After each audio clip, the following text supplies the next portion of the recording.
Hey, what's up? It's Milo from Transgender Society and welcome to take 2 of me filming this video because for some reason the microphone decided to just break on me, which is lovely, we love that. Recently I've had a lot of people ask me about how I came out and sort of my journey as a trans man, I guess, because I think it's very common for trans men to have sort of different phases, like a lesbian phase or a non-binary phase or something like that. So in this video I'm going to be talking about the stages I went through, considering I've been every part of LGBT at some point, or I've identified as such.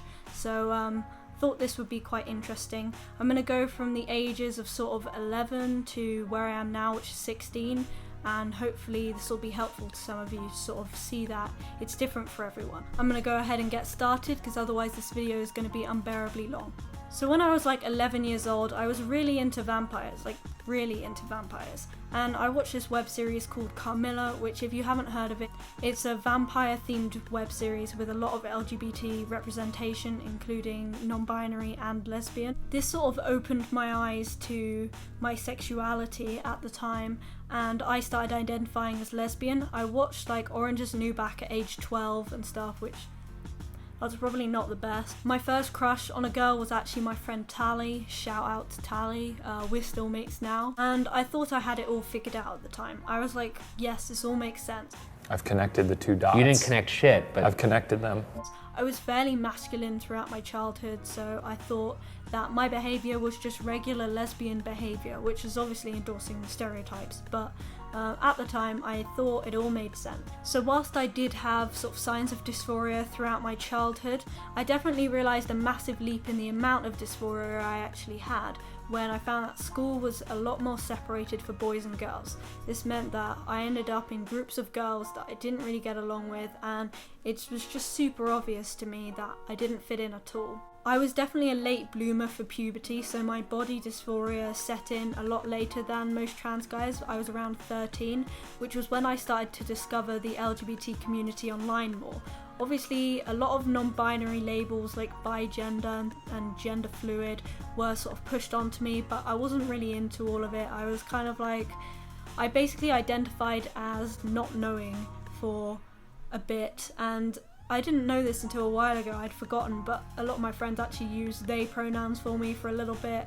I used my, which is a shortened version of Milo. Don't know why I thought that was like the gender neutral name, but there you go. I came out to my ex-girlfriend at the time, don't even ask, and she was the one who picked my name again, don't even ask. And later I came out to my parents, but I kind of came out as dysphoric and let them do a lot of research into it because I wasn't 100% solidified in my trans identity until a little bit later on. I actually came out to them just before I went to go see someone to refer me to Tavistock. I told them about going by Milo and using he pronouns and things, and because they'd already done research into it, etc., both of them were very supportive.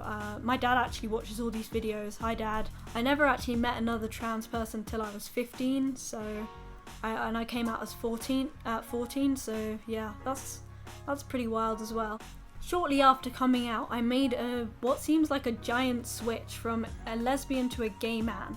Now, part of this was definitely because of an abusive sort of relationship that I just left, and another part of it was me thinking that being a feminine man would help alleviate dysphoria because it meant that, oh, it's not because I was born female, it's just because, you know, I'm gay or I'm camp, and that was sort of, I suppose, a coping mechanism for me. I basically just camped it up and wore really gay clothes for a bit. I kind of toned down it now, not gonna lie. But yeah, that was a thing for a while, and I definitely preferred being seen as the gay boy rather than the trans boy. And to be honest, I still feel like that now. Also, I think I probably found it a bit difficult being not gay anymore, having switched to being a trans man. I know this is quite common in the community, and the switch from being a lesbian to identifying as transgender can be a big jump, especially if you're like me and you're quite invested in sort of lesbian culture, I suppose. So recently I've probably been identifying more with being bi. Now, I mean, whilst I'm definitely attracted to both genders, I find it difficult to sort of come out and say that I'm bisexual. This is definitely because of some internalized biphobia going on. I really would just like my brain to pick one, but kind of coming to the terms with the fact that that's just not gonna happen. I have days where I'm like, oh, I'm definitely gay, I'm gay, and then the day after that I'll be like, I don't even like men, I'm straight. So I think that my sexuality is just not decided in my brain yet, and that's okay. A lot of 16-year-olds don't know their sexuality, and I know it's silly of me to worry about, but here we are. Also, I've heard a lot of trans guys actually say that being on testosterone completely changed how they viewed their sexuality. So only tea will tell.